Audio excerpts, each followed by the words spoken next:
everyone, and welcome back. I'm so glad you're here with me right before the holiday season gets into really full swing. Although, if your area is anywhere like mine, Christmas carols um, and displays have been up for months now. It's sort of hard to go anywhere without hearing music. Now, bear with me. I'm going to do something that may embarrass the heck out of me later on, but here it goes. Welcome to Introspection, the podcast about moving from grief to growth. I'm Amy Lindner Lesser, your host. Introspection started out as a podcast about hospitality, innkeeping, and innkeepers. After about a year, I realized that my life and interests have morphed from hospitality to helping others navigate from grief and loss to growth and living. In this new version of Introspection, I will be talking about my personal experiences with loss, and there are quite a few, what I've learned along the way through my professional training, as well as from my coaching experiences. I'll also be bringing in guests to share interesting ideas. So grab a beverage, find a comfy place, take a deep breath, and listen in. City sidewalks, busy sidewalks, dressed in holiday style. In the air, there's a feeling of holidays. Do these lyrics ring true to you? Are you feeling the spirit of the season? Are you feeling happy and joyous and of giving? Maybe these lyrics are more descriptive. Hello, darkness, my old friend. I've come to talk with you again. Now, in both cases, the songs are beautiful, but are they what you're feeling for this holiday? Personally, I vacillate between the two holiday season extremes. Some days I don't want to get out of bed or get dressed. I'm perfectly content to stay in my PJs all day long. Other days I jump out of bed, make my bed, shower, get dressed, put jewelry, and even put makeup on.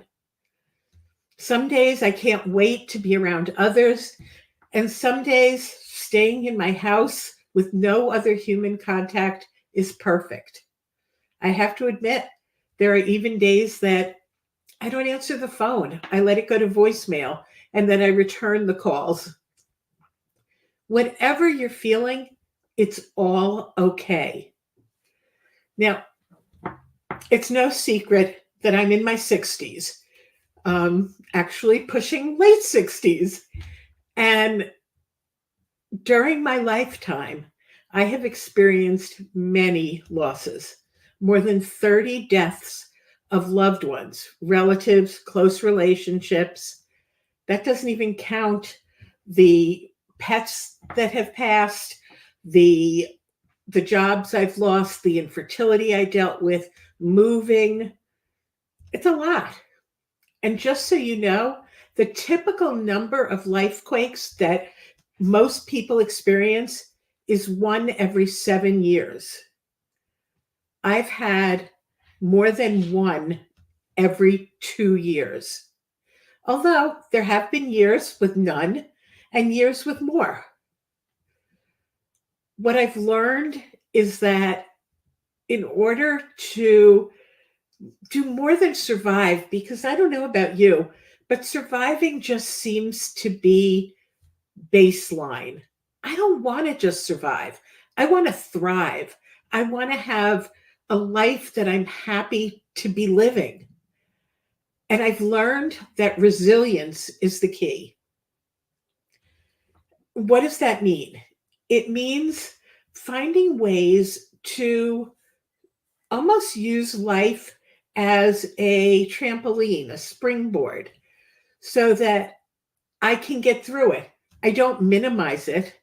I definitely feel every single emotion. And there are days that are harder than others. But here are a few of the things that I've done to help be resilient. And I think, especially at this time of year, during holidays, when there's really a very saccharine or fake sweetness to people's behaviors, it's important to learn some of these things and find your own things that will help you. So, one of the things is that I look for silver linings and lessons in each of the deaths and each of the large transitions in my life. And I figure out how to be grateful for every experience. Now, it's not easy. Obviously, right after a death, there's very little usually to be grateful for. However, what I found is if I can be grateful for the years or the months of a friendship or of having that person in my life, and then I can think of some of the fun things that we did together, some of the memories that bring laughter to me, the times that somebody has made me feel loved and cared for, that helps. I also look for other things in my life for which to be grateful, whether it's as basic as waking up that day, whether it's saying, oh my gosh, my hair didn't curl and frizz today, or the dog really behaved pretty well today. He didn't bite or bark a lot. He was cuddly. It could be, I'm really grateful that I went to the mailbox and there were no bills, or there were bills and I have the money to pay them. Another thing is to not compare my experiences with anyone else's. We all grieve differently. We all experience each loss differently. So to try to compare ourselves and say, Johnny did this and he was over it in 3 weeks. And here I am a year later and I'm still having trouble.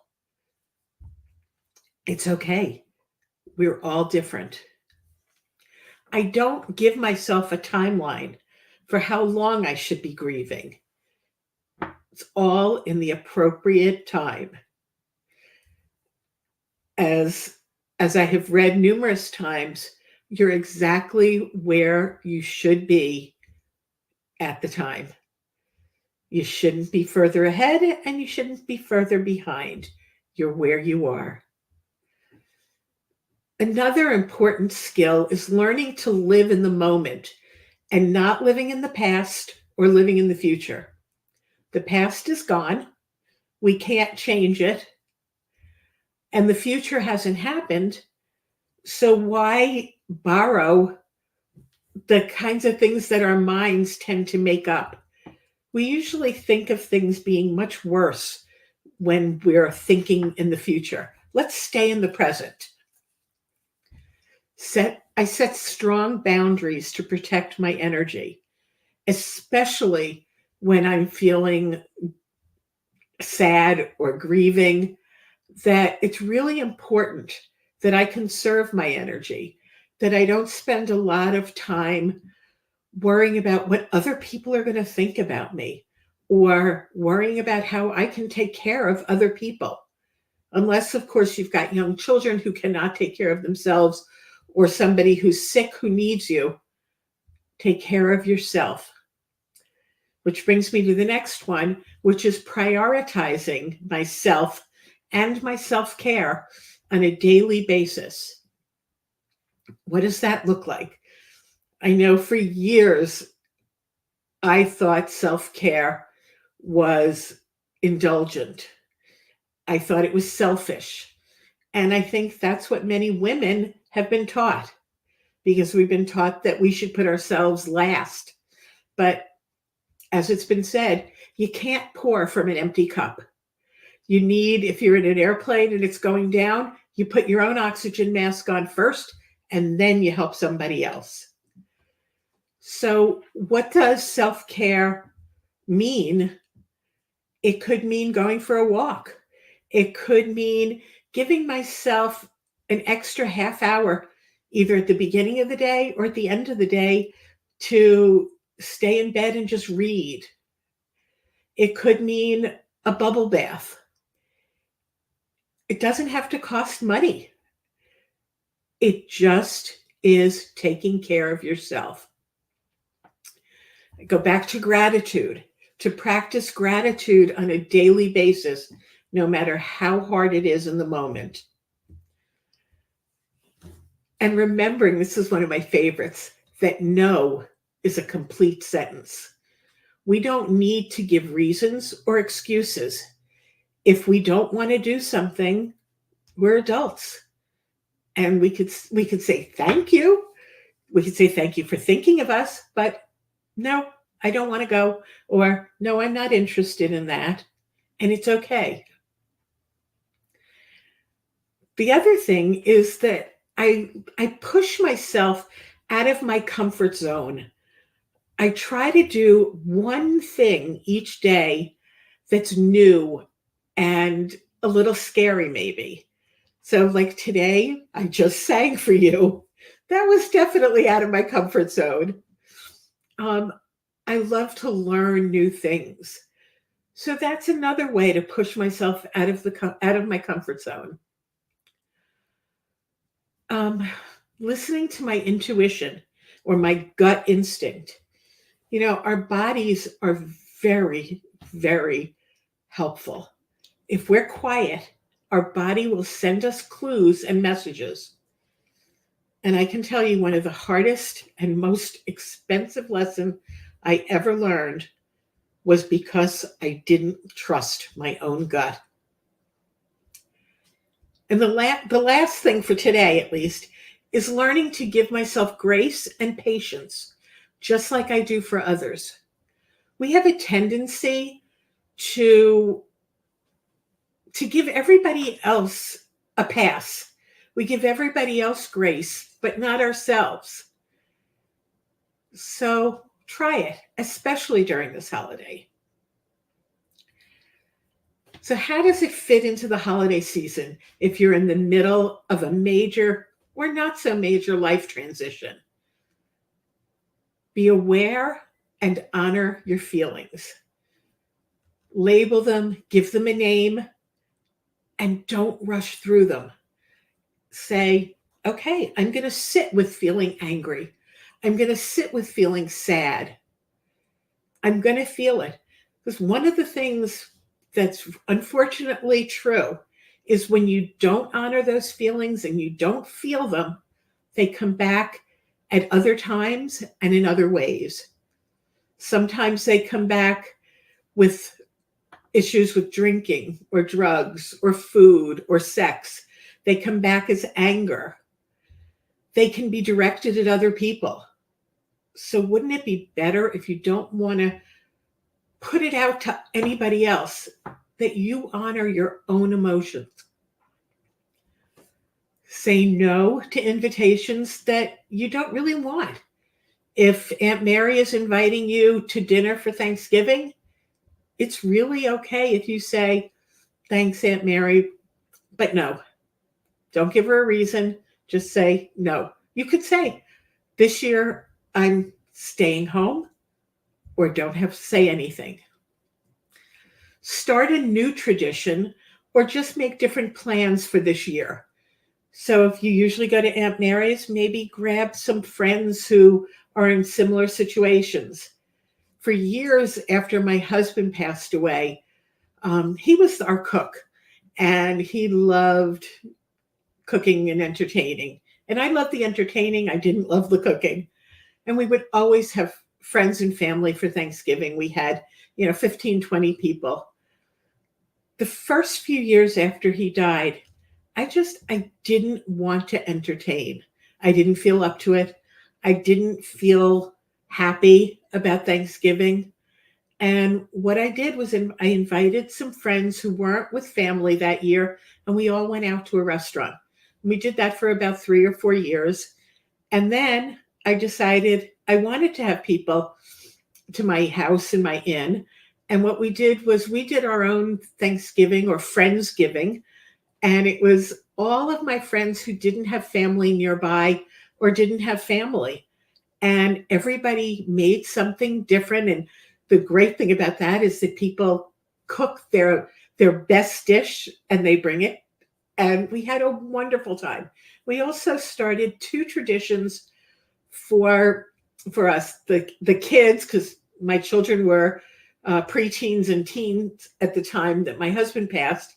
And a good friend's kids were also the same ages. We started on Thanksgiving. I would buy a gingerbread house kit, and the kids entertained themselves while we were prepping by putting together the gingerbread house.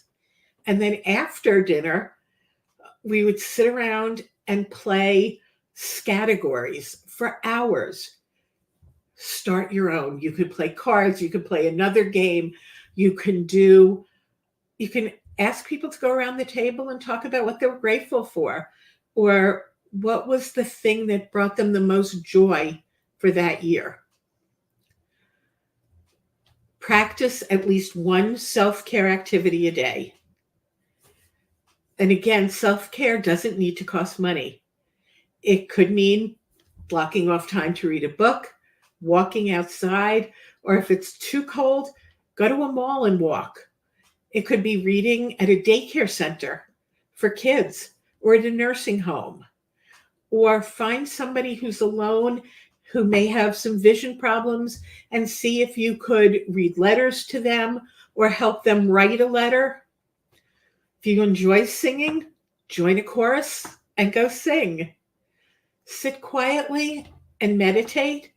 Or if you're like me and the word meditation sort of scares you because, oh my gosh, quieting my mind, it's impossible.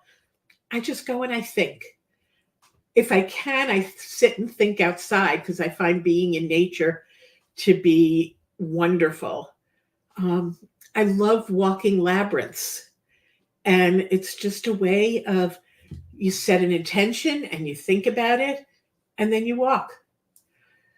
Cook a healthy and delicious meal for yourself. And if you want, share it with a friend. Invite somebody else who's alone. Reach out to somebody else who's going through a transition or a loss. Let them know that they're not alone and that you're thinking of them. Do something special in memory or in honor of a loved one who has passed. Whether it's a donation, whether it's going to a cemetery and putting a little stone on the headstone or putting a flower there, whatever it is, or go and have a conversation. Be kind to yourself. Give yourself grace, time, space, and my favorite, patience. Allow yourself all of your emotions. Don't stuff them down inside. And reach out for help from a friend, a relative, or a professional. And no, you don't have to be alone in your grief. This year, I'm offering 5 women who are going through a recent loss 4 free coaching sessions between now and December 15th to help them get through the holidays. Contact me if you'd like to be one of them, and we can have a chat and see if it works for you too. So I'm going to sign off now. No more singing. And I'm wishing you all an easy, peaceful, and meaningful holiday season. Take care. And remember, I love you and I care about you. If you liked what you heard on this podcast and want to hear more, please follow us and tell your friends. You can also find me on Facebook at Amy Lindner Lesser, Grief to Growth Life Coaching, and on LinkedIn at Amy Lindner Lesser.